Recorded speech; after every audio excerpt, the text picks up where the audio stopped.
Hello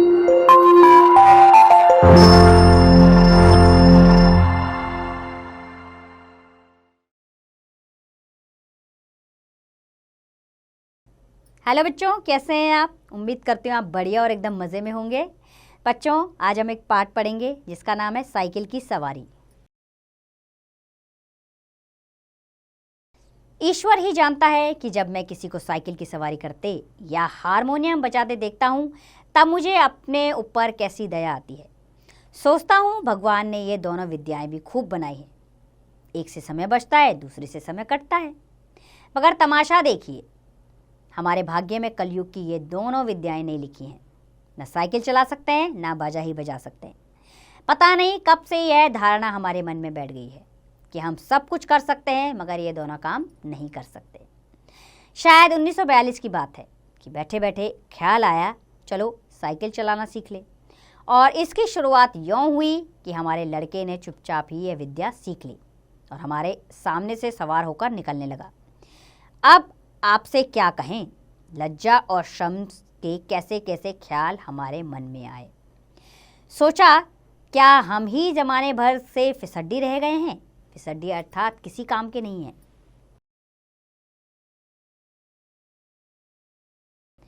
सारी दुनिया चलती है, ज़रा ज़रा से लड़के चलाते हैं, मूर्ख और गंवार चलाते हैं। हम तो परमात्मा की कृपा से पढ़े लिखे हैं, क्या हम ही नहीं चला सकते? आखिर इसमें मुश्किल क्या है? कूदकर चढ़ गए और ताबड़तोड़ पाँव मारने लगे, और जब देखा कि कोई राह में खड़ा है तब टन टन करके घंटी बजा दी। ना हटा तो क्रोधपूर्ण नेत्रों से उसकी तरफ देखते हुए निकल गए। बस यही तो सारा गुर है इस लोहे की सवारी का। कुछ ही दिनों में सीख लेंगे। हमने निश्चय कर लिया कि जाए जो हो जाए, परवाह नहीं। दूसरे दिन हमने अपने फटे पुराने कपड़े तलाश किए और उन्हें ले जाकर श्रीमती जी के सामने पटक दिया कि इनकी ज़रा मरम्मत तो कर दो। श्रीमती जी ने हमारी तरफ अचरज भरी दृष्टि से देखा। अचरज भरी यानी हैरानी भरी दृष्टि से देखा और कहा, कपड़ों में अब जान ही कहाँ है जो मरम्मत करूं? यह तो फेंक दिए थे, आप कहाँ से उठा लाए? वहीं जाकर डालाइए। हमने मुस्कुराकर श्रीमती जी की तरफ देखा, मुंह से कहा, तुम हर समय बहस ना किया करो। आखिर मैं इन्हें ढूंढ ढांढ कर लाया हूँ, तो ऐसे ही थोड़ा उठा लाया। कृपा करके इनकी मरम्मत कर डालो। मगर श्रीमती जी बोली, पहले बताओ इनका क्या बनेगा? हम चाहते थे कि घर में किसी को कानो कान खबर ना हो और हम साइकिल सवार बन जाएं। इसके बाद जब इस विद्या के पंडित हो जाएं तब एक दिन जहांगीर के मकबरे जाने का निश्चय करें। घर वालों को तांबे में बिठा दें और कहें, तुम चलो हम दूसरे तांगे में आते हैं। जब वे चले जाएं तो हम साइकिल पर सवार होकर उनको रास्ते में मिले। हमें साइकिल पर सवार देखकर उन लोगों की क्या हालत होगी? हैरान हो जाएंगे, जैसे हमें कुछ मालूम ही नहीं, जैसे यह सवारी हमारे लिए साधारण बात है। झक मारकर बताना पड़ा कि रोज़ रोज़ तांगे का खर्च मारे डालता है। साइकिल चलाना सीखेंगे। श्रीमती जी ने बच्चे को सुलाते हुए हमारी तरफ देखा और मुस्कुराकर बोली, मुझे तो आशा नहीं, खैर यत्न कर लीजिए, देखेंगे। मगर कपड़ों का क्या बनेगा? हमने ज़रा रौब से कहा, आखिर साइकिल से एक या दो बार गिरेंगे या नहीं? और गिरने से कपड़े फटेंगे या नहीं? जो मूर्ख हैं वे नए कपड़ों का नुकसान कर बैठते हैं, जो बुद्धिमान हैं वे पुराने कपड़ों से काम चलाते हैं। मालूम होता है हमारी इस युक्ति का हमारी पत्नी के पास कोई जवाब न था, क्योंकि उन्होंने उसी समय मशीन मंगवाकर उन कपड़ों की मरम्मत शुरू कर दी। इधर हमने बाज़ार से मरहम के 2 डिब्बे खरीद लिए कि चोट लगने पर उसका उसी समय इलाज किया जा सके। इसके बाद जाकर एक खुला मैदान तलाश किया ताकि दूसरे दिन से साइकिल सवारी का अभ्यास किया जा सके। अभ्यास अर्थात प्रैक्टिस।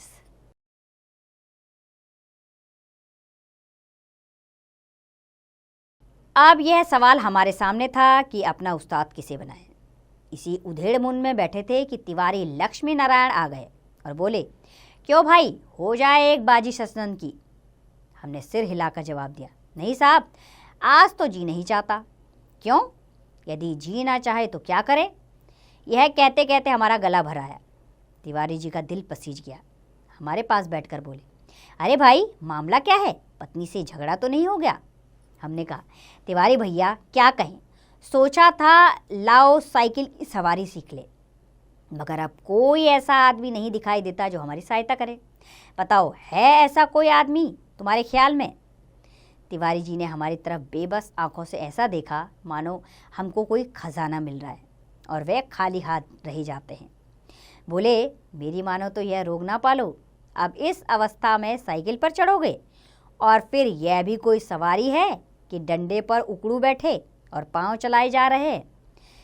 मगर हमने भी कच्ची गोलियां नहीं खेली थी। साफ समझ गए कि तिवारी ईर्ष्या की आग में फूंका जा रहा है। ईर्ष्या अर्थात जलन। मुंह फैलाकर हमने कहा, भाई तिवारी, हम तो जरूर सीखेंगे, कोई आदमी हो तो बताओ। आदमी तो है एक, मगर मुफ्त में नहीं सिखाएगा, फीस लेगा। दे सकोगे? कितने दिन में सिखा देगा? यही 10-12 दिनों में। और फीस क्या लेगा हमसे? औरों से 25 लेता है, तुमसे 20 ले लेगा हमारी खातिर। हमने सोचा 10 दिन में सिखाएगा और 20 रुपये लेगा। 10 दिन 20 रुपये, 20 रुपये 10 दिन, अर्थात 2 रुपये रोजाना, अर्थात 60 रुपये महीना, और वह भी 1-2 घंटों के लिए। ऐसी 3-4 ट्यूशनें मिल जाएं तो 250-300 रुपये महीना हो गया। हमने तिवारी जी से इतना ही कहा कि जाकर मामला तय कराओ, मगर जी में खुश हो रहे थे कि साइकिल चलाना आ जाए तो एक साइकिल प्रशिक्षण विद्यालय खोल दें और 300-400 रुपये मासिक कमाने लगे। इधर तिवारी जी मामला तय करने गए, उधर हमने यह शुभ समाचार जाकर श्रीमती जी को सुना दिया कि कुछ दिनों इधर तिवारी जी मामला तय करने गए, उधर हमने यह शुभ समाचार जाकर श्रीमती जी को सुना दिया कि कुछ दिनों के बाद हम एक ऐसा विद्यालय खोलने वाले हैं जिसमें 300-400 रुपये महीने की आमदनी होगी। श्रीमती जी बोली, तुम्हारी इतनी अवस्था हो गई मगर ओछापन ना गया। पहले आप तो सीख तो लो, फिर विद्यालय खोल लेना। मैं समझती हूँ कि तुम सीख ही ना सकोगे, दूसरों को तो सिखाना दूर की बात है। हमने बिगड़ कर कहा, यह तुम्हारी बड़ी बुरी आदत है कि हर काम को टोक देती हो। हमसे बड़े बड़े सीख रहे हैं तो क्या हम ना सीख सकेंगे? और पहले तो शायद सीखते या ना सीखते, मगर अब तुमने टोका है तब ज़रूर सीखेंगे। तुम भी क्या कहोगी? श्रीमती जी बोली, मैं तो चाहती हूँ कि तुम हवाई जहाज़ चलाओ, यह साइकिल क्या चीज़ है, पर तुम्हारे स्वभाव से डर लगता है। एक बार गिरोगे तो देख लेना, साइकिल वहीं फेंक फाक कर चले आओगे। इतने में तिवारी जी बाहर से आवाज़ दी। हमने जाकर देखा तो उस्ताद साहब खड़े थे। हमने शरीफ विद्यार्थी के समान श्रद्धा से हाथ जोड़कर प्रणाम किया और चुपचाप खड़े हो गए। तिवारी जी बोले, यह तो 20 पर मानते ही नहीं थे, बड़ी मुश्किल से मनाया है, पेशगी लेंगे, कहते हैं पीछे कोई नहीं देता है। अरे भाई, हम देंगे, दुनिया लाख बुरी है, फिर भी भले आदमियों की खाली नहीं है। यह 20 रुपया तो चीज़ ही क्या है, हम अपना धर्म लाखों के लिए भी ना गंवाएंगे। बस एक बार हमें साइकिल चलाना सिखा दें, फिर देखो इनकी क्या सेवा करते हैं। मगर उस्ताद साहब नहीं माने, बोले फीस पहले लेंगे, और यदि आपने नहीं सिखाया तो फीस लौटा देंगे, और यदि फीस ना लौटाई तो। इस पर तिवारी जी ने कहा, अरे साहब, क्या यह तिवारी मर गया है? शहर में रहना हराम कर दूंगा, बाजार से निकलना बंद कर दूंगा। फीस लेकर भाग जाना कोई हंसी खेल नहीं है।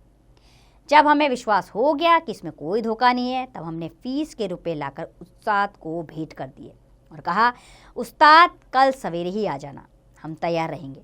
हमने इस काम के लिए कपड़े भी बनवा लिए हैं, और अगर गिरे पड़े तो चोट लगने पर लगाने के लिए मरहम भी खरीद लिया है। हाँ, हमारे पड़ोस में जो मिस्त्री रहता है उससे साइकिल भी मांग ली है। आप सवेरे ही चले आएँ तो हरि नाम लेकर शुरू कर दें।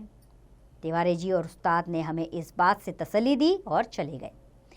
इतने में हमें याद आया कि एक बात कहना भूल गए। नंगे पांव भागे और उन्हें बाजार में जाकर पकड़ा। वे हैरान थे। हमने हाफते हाफते कहा, उस्ताद, हम शहर के पास नहीं सीखेंगे, लॉरेंस बाग में जो मैदान है वहाँ सीखेंगे। वहाँ एक तो भूमि नरम है, चोट कम लगेगी, दूसरे वहाँ कोई नहीं देखता है। अब रात को आराम की नींद कहा। बार बार चौंकते रहे कि कहीं सूरज तो नहीं निकल आया है। सोते थे तो साइकिल के सपने आते थे। एक बार देखा कि हम साइकिल से गिरकर जख्मी हो गए, दूसरी बार देखा कि हम साइकिल पर सवार हैं, साइकिल आप से आप हवा में चल रही है और लोग हमारी तरफ आंखें फाड़ फाड़ कर देख रहे हैं। जब आँख खुली तो दूसरे दिन दिल निकल आया था। जल्दी से जाकर वे पुराने कपड़े पहन लिए, मरहम का डिब्बा हाथ में लिया और नौकर को भेजकर मिस्त्री से साइकिल मंगवा ली। इसी समय उस्ताद भी आ गए और हम भगवान का नाम लेकर लॉरेंस बाग की ओर चले। लेकिन अभी घर से निकले ही थे कि बिल्ली रास्ता काट गई और एक लड़के ने छींक दिया। क्या कहें, हमें कितना क्रोध आया उस नामुराद पर, नामुराद बिल्ली पर और शैतान लड़के पर। मगर क्या करते, दांत पीस कर रह गए। दांत पीस कर रह करने एक मुहावरा है, यानी गुस्से में भराना।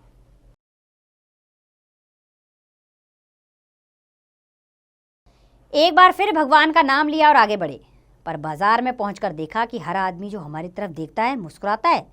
अब हम हैरान थे कि बात क्या है। सहसा, सहसा का अर्थ होता है अचानक।